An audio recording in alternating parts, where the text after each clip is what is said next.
வணக்கம். மதிப்புக்குரிய அண்ணாமலை அவர்களே, என்னென்னா நான் நிறைய விஷயத்தில் எல்லாத்துக்குமே சொல்லியிருக்கேன். ஒரு முக்கியமான நபர்களை ஒரு பொது வெளியில் பேசையில் நாகரிகமாக பேசணும். ஏன்னா ஒவ்வொருத்தருங்க பார்த்திங்கன்னா முதலமைச்சரையோ அல்லது பிரதமரையோ கொஞ்சம் கீழ்த்தனமாலாம் பேசுனாங்கன்னா எனக்கே கோபம் வரும்.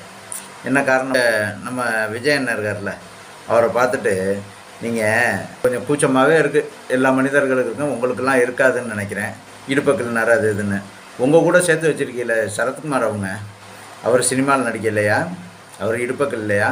ஆனால் இதை விட என்னென்னா நீங்கள் சொன்னதில் பெரிய கேவலம் என்ன தெரியுமா, கிள்னவங்களே இப்படி சொல்கிறீங்கன்னா இன்றைக்கி ஆகலை அப்படிங்க என்னன்னு பிடிஎம்மு அப்புறம் கிள்ளியிருக்காங்கன்னு. அப்போ எத்தனை நடிகைகள் உங்களுடைய கட்சியில் இணைஞ்சிருக்காங்க, அவங்கெல்லாம் கில்லு வாங்கினவங்க அப்படின்னு சொல்லுவீங்களா?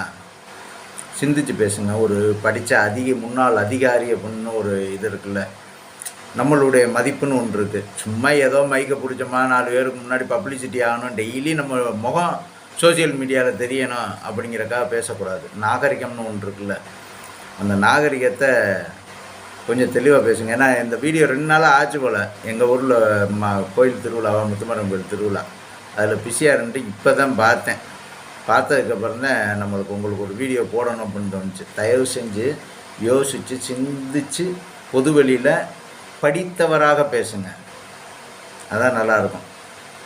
கூட இருக்க உங்கள் கட்சியில் இருக்கிற நடிகைகளை நீங்களே கொச்சப்படுத்தாதீங்க. நன்றி.